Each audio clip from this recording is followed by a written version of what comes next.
Vengeance by George Willson. Chapter 12. Tracking a Killer. While the women were unsafely tucked away in Happy Acres, or rather the mental health facility, I did not simply take the evening off to rest on my laurels. I knew the killer was still out there, but I could not confirm whether I had locked her away in the facility, or if she would be actively trying to gain entry to it. My honest hope was that by reviewing some public records about the women involved in this whole debacle, I might light upon something that I'd not discovered already.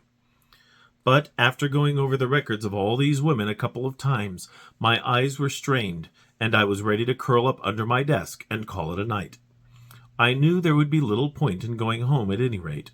I had folders with some data, and the internet for yet more, but nothing stood out to me more than it had the first dozen times I'd reviewed it.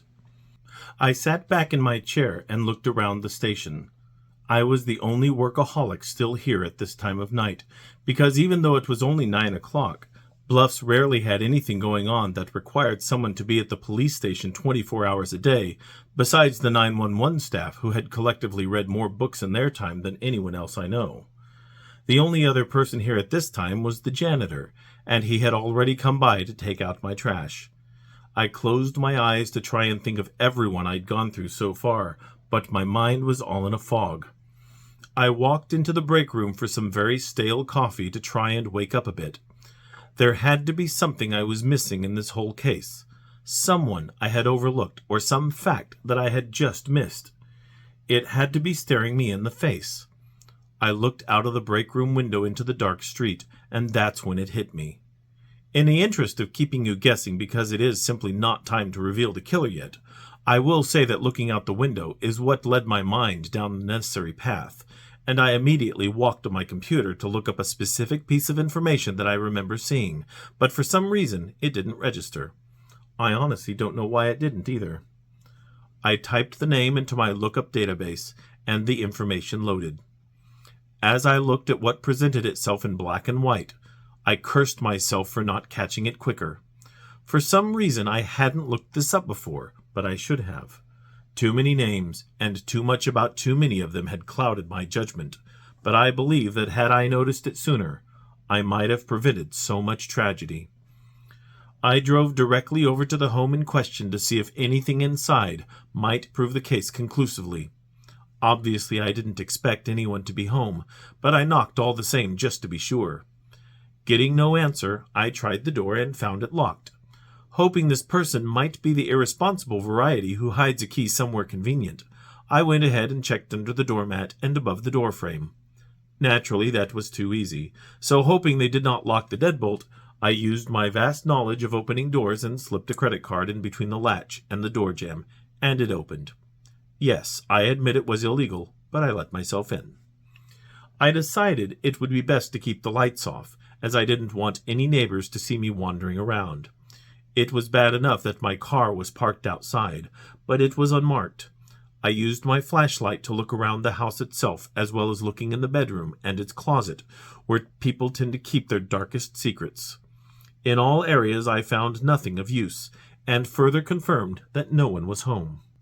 Finally, I came across a locked door, and as anyone would know, finding a locked room inside a house is a very curious...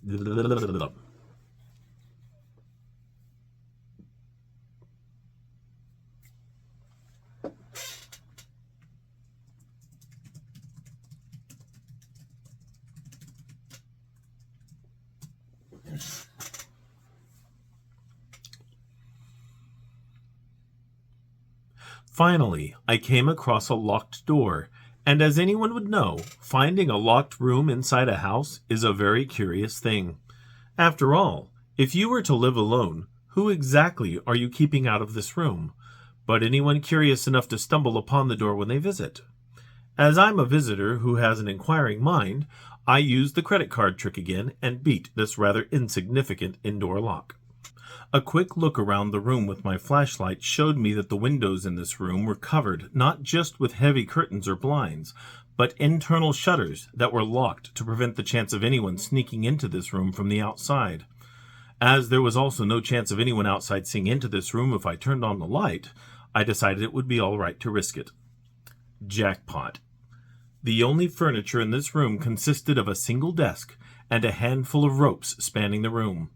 Hanging on these ropes with clothespins were photographs of Athena, Hank, the college, the Michaels house, the various women that were in Hank's address book, and even their houses and inside their rooms. You read that right. This person had not only scoped out their residences, but broken into their homes and took pictures of their rooms to study them before attacking. Next to some of the pictures of the murdered women were the newspaper clippings covering the murders. On the desk was a composition tablet packed full of writing like a diary, a wedding picture, a framed marriage license, a mug of pens and pencils, and some younger photos of Hank and the woman in the wedding photo. The woman in the photo had changed her appearance since it and the other pictures were taken, but the face was the same as the one I had already seen throughout this case. The composition tablet on the desk was not alone. This woman had been taking notes for some time, as there was a stack of these tablets on the floor next to the desk.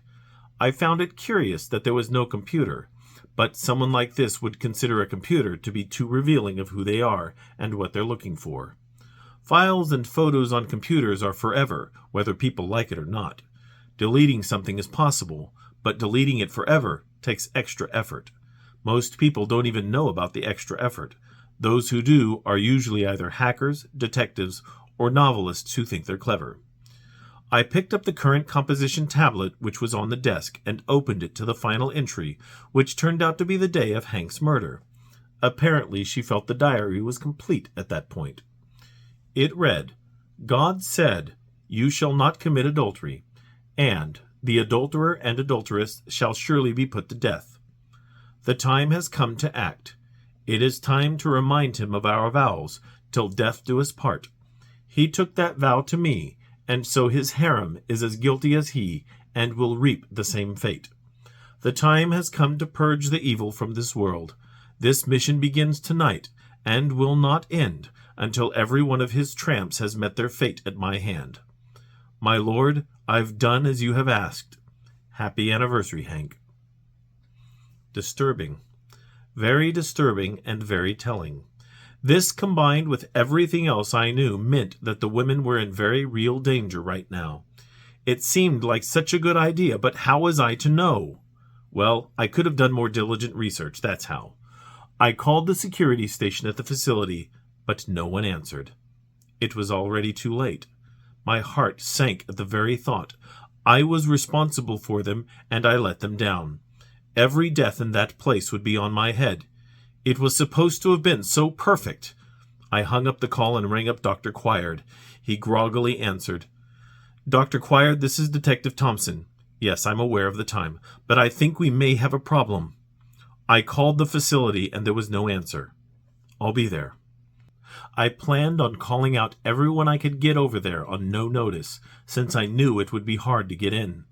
I knew once we got in, I might not like what I found. At that moment, Athena was resting on one of the couches in the gathering room. She had no desire to join anyone else here in their rooms, especially not Darla, who had conspired in her own way to take Hank away from her.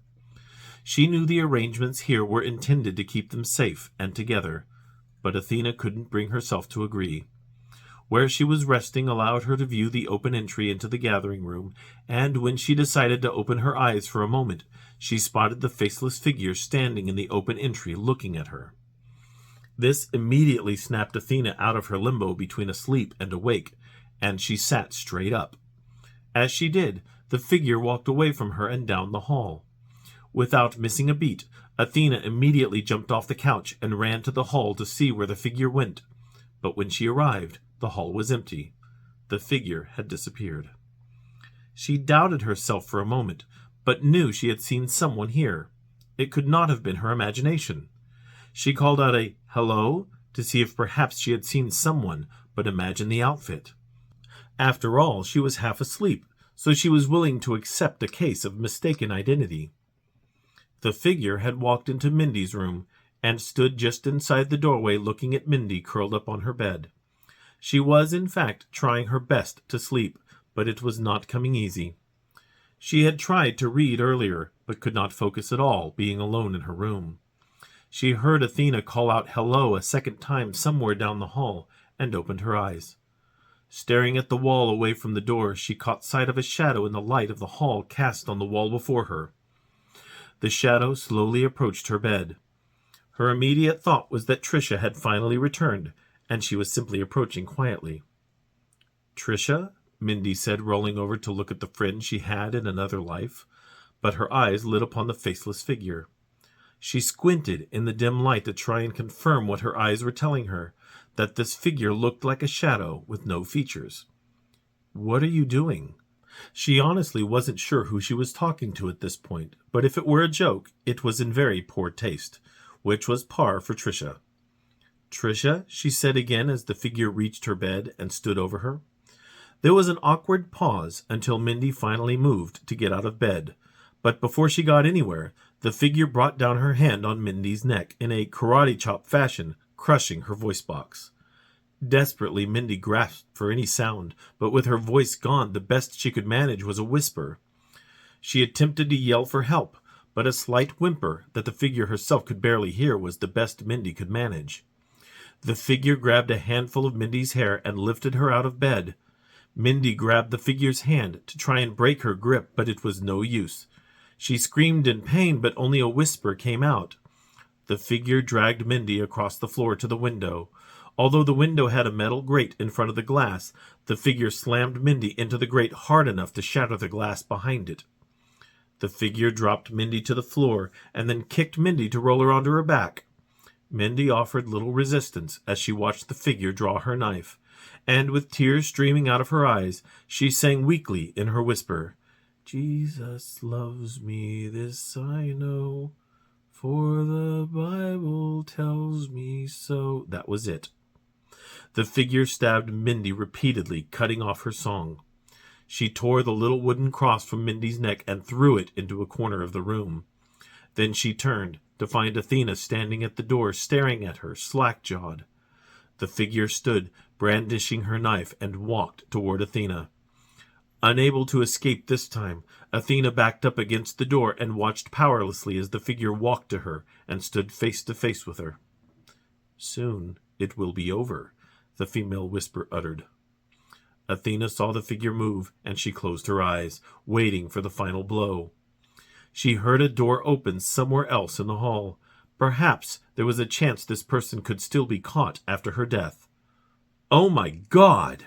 The voice belonged to Darla, and Athena opened her eyes to find Darla staring in horror at the carnage of Mindy in the room. Laura and Ashley arrived right behind her.